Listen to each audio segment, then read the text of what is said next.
Grabe, ang lalaki pa naman. First time ko pala manghuli ng mga hipon sa ilog. Hi mga ka-viewers, samahan niyo pala kami, mangunguha kami ng hipon dito sa ilog. Kasama ko pala yung kaibigan ko. Kakarating lang po namin at magsisimula na rin po kami maglatag ng aming trap. Sa ganun pa man para makahuli agad kami ng marami kasi magabi na at sobrang dilim na. Malaki pala ang tubig sa ilog ngayon kasi tag-ulan na dito sa aming probinsya. At first time ko pala ito na experience habang ito yung nanghuhuli kami ng hipon. Yung pain pala namin sa trap ay maliliit na isda. At laman ng niyog ang aming nilagay. Nasa 10 piraso na pala ang nalagay ng kasama ko. At lilipat kami sa kabilang area at doon naman kami maglatag ng aming mga trap. Ang kasama ko pala ay hindi matakotid kahit malalim ang tubig ay kanyang tinatawid. Nangunguha pala kami ng kawayan na para itali namin ang aming mga trap para hindi may agos sa punta sa ilalim. Ganito pala ang setup, hihilahin lang po yan para mabilis siya bubuka at dyan yung mga butas-butas na yan, dyan dadaan po yung mga hipon. May amang taon na Oo, taon na. Nadugangan ko lang. Sobrang sukal pala ng aming daanan kaya pahirapan po kami maglagay ng aming trap para sakto yung paglagay namin para hindi po baliktad-baliktad. Kailangan po pantay-pantay po ang paglagay namin ng trap po para hindi po matagilid o kaya tihaya. Dapat po nakatamang posisyon. Lumipat na naman kami sa ibang pwesto at abala naman kami sa paghahanap ng mga ibang uri ng hayop sa itaas ng mga punong kahoy. Pababa na po kami at doon kami maglatag na naman sa ibang area. Yan pala ang ginagamit naming trap ay hugis payong. Meron po yan 8 butas at dyan mismo dadaan yung mga hipon na aming mahuhuli. Habang abala kami sa pag-ayos ng aming trap ay bigla kaming minapansin na kakaibang busis ng hayop doon sa unahan ng aming pinaglalagyan. Hindi namin matukoy kung anong uri ng hayop kasi bago lang sa pandinig namin. May isang puno kami nadaanan, napakaraming paru-paro. Iba't ibang uri pala ng mga reptile ang aming nadaanan dito sa gubat. At nadaanan ko pala ito ang isang uri ng bubuyog na kumakain ng dahon ng saging. At sa unahan naman may napansin akong malaking uri ng gagamba. Mahaba ang kanyang mga kamay. At sa unahan naman ay may kasama pala siya na malaking gagamba din. Kumakain ng kapwang gagamba. Nakakatakot hawakan baka ako ay makagat. Daling-dali naman ako lumakad ay baka ako ay maiwan ng aking kasama. At sa unahan pala ay napansin akong malaking gagamba habang gumagawa ng kanyang bahay. At sa unahan naman ay may nakita naman ako ng isang malaking gagamba na abalang-abala sa paggawa ng kanyang bahay. Sunod naman ay isang paru-paro na maliit. Napakagandang kulay ng paru-paro na ito. Maliit lang siya pero napakaganda tingnan. At sa unahan naman ay isang uri ng species na hindi ko kilala. Kulay green siya na mahaba yung mga kamay niya na parang nakakatakot. Napakarami palang malalaking gagamba dito sa aming area na pinuntahan.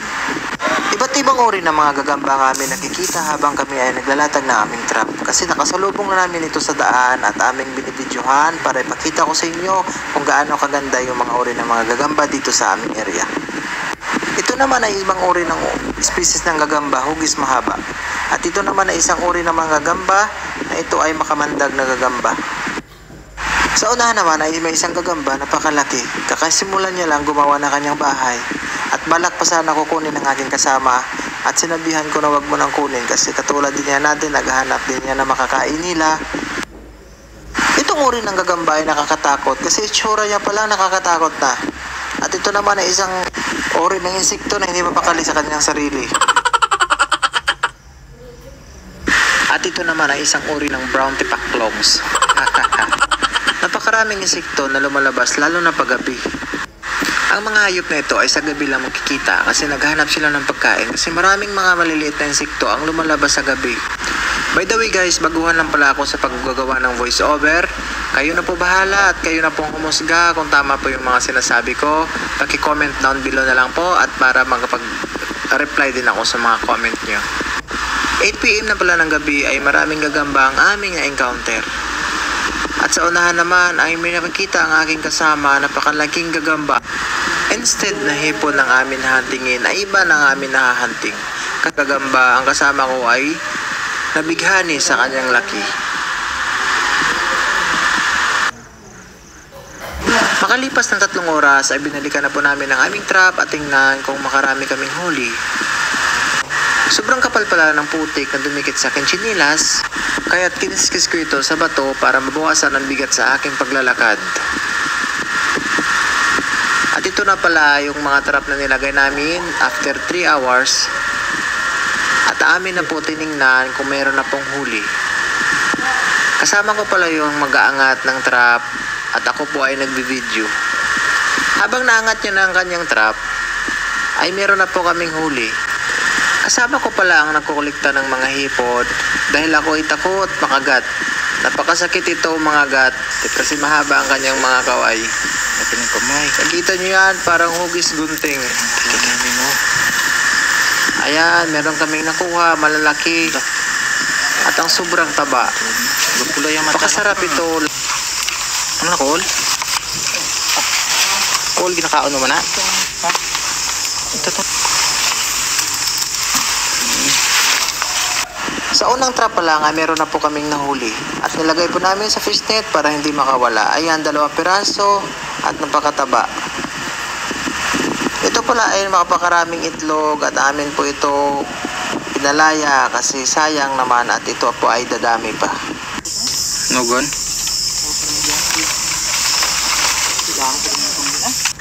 Napakatapang ng kasama ko kahit gaano pa yan kalalim ay kanyang nilulusong. At sa pangalawang trap na naman ay ito naman ang aming ginawa. Meron kaming huli dyan na 3 piraso at nakadagdag na rin sa aming panghuli. Nilagay na po namin sa fish net at yan na po ang aming huli. Sa aming pangatlong trap ay meron naman kaming mahuli na medyo marami-rami.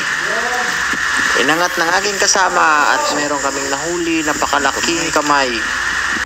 Ang trap pala namin gamit ay mabili lang po ito sa Shopee at Lazada. Ito po ay unang experience ko sa pangunguha ng hipon. Mabuti meron akong kakilala na magaling manghunting ng hipon sa ilog at ako ay napasama sa kanyang mga gawaing paghunting. At ito naman po ang trap number 4 namin at meron namang huli. Hindi naman gaano kalaki pero okay na ito. 2 piraso ang nadagdag sa aming huli at ito na ang aming huli ay mahigit na kalahating kilo ito. Sa 3 oras na ang paglalakbay namin at paglalagay ng trap ay worth it naman ang aming ginawa. Sa sunod-sunod na aming pag-aangat ng aming mga trap ay sunod-sunod na rin ang kuha ng aming mga nilagay na trap. Ano, hindi na mabayanan. Ang kundil lang, gadaan. Sabi ko tilapia. Damo. Laki.